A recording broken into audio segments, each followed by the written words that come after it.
อะหังสุขิโตโหมิขอให้ข้าพเจ้ามีความสุขอะหังนิทุกโขโหมิขอให้ข้าพเจ้าปราศจากความทุกข์อะหังอเวโรโหมิ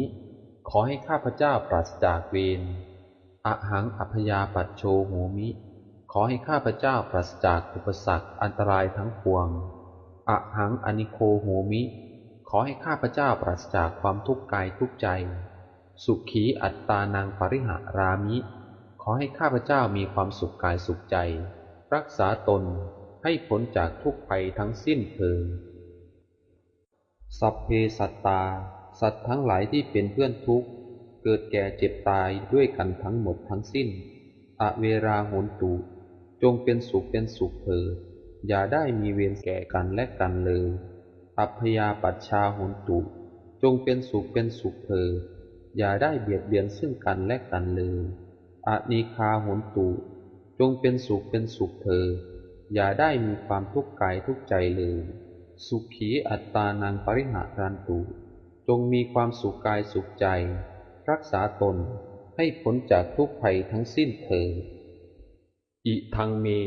มาตาปิตุนังโหตุสุขิตาโหนตุมาตาปิตโรขอส่วนบุญนี้จงสำเร็จแก่มารดาบิดาของข้าพเจ้า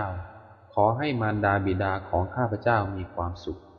อิทังเมยาตินังโหตุสุขิตาโหนตุยาตโยขอส่วนบุญนี้จงสำเร็จแก่ญาติทั้งหลายของข้าพเจ้าขอให้ญาติทั้งหลายของข้าพเจ้ามีความสุขอิทังเมคุรูปัชชายาจาริยานังโหตุสุขิตาโหนตุคุรูปัชชายาจาริยาขอส่วนบุญนี้จงสำเร็จแก่ครูอุปชฌาย์อาจารย์ของข้าพเจ้าขอให้ครูอุปชฌาย์อาจารย์ของข้าพเจ้ามีความสุขอิทังสัพพเทวตานังโหตุสุขิตาโหนตุสัพเพเทวาขอส่วนบุญนี้จงสำเร็จแก่เทวดาทั้งหลายทั้งปวงขอให้เทวดาทั้งหลายทั้งปวงมีความสุขอิทังสัพพเปตานังโหตุสุขิตาโหนตุสัพเพเปตาขอส่วนบุญนี้จงสำเร็จแก่เปรตทั้งหลายทั้งปวงขอให้เปรตทั้งหลายทั้งปวงมีความสุขอิทังสัพพเวรีนังโหตุสุขิตาโหนตุสัพเพเวรีขอส่วนบุญนี้จงสำเร็จแก่เจ้ากรรมนายเวรทั้งหลายทั้งปวงขอให้เจ้ากรรมนายเวรทั้งหลายทั้งปวงมีความสุขอิทังสัพพสัตตานังโหตุสุขิตาโหนตุสัพเพสัตตาขอส่วนบุญนี้จงสำเร็จแก่สัตว์ทั้งหลายทั้งปวงขอให้สัตว์ทั้งหลายทั้งปวงมีความสุขทั่วหน้ากันเถิดข้าพเจ้าขออโหสิกรรมกรรมใดที่ทำแก่ผู้ใดในชาติใดๆก็ตามขอให้เจ้ากรรมนายเวรจงอโหสิกรรมให้แก่ข้าพเจ้าอย่าได้จองเวรจองกรรมต่อไปเลยแม้แต่กรรมที่ใครๆทำแก่ข้าพเจ้าก็ตามข้าพเจ้าขออโหสิกรรมให้ทั้งสิ้น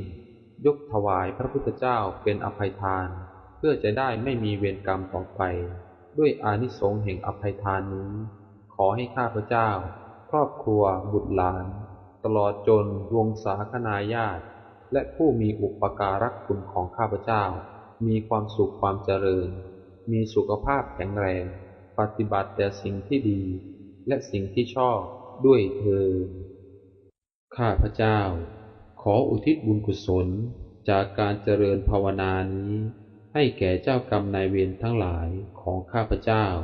ที่ข้าพเจ้าได้เคยล่วงเกินท่านไว้ตั้งแต่อดีตชาติจนถึงปัจจุบันชาติท่านจะอยู่ภพใดหรือภูมิใดก็ตามขอให้ท่านได้รับผลบุญนี้และโปรดอโหสิกรรมและอนุโมทนาบุญแก่ข้าพเจ้าด้วยอำนาจบุญนี้ด้วยเถิด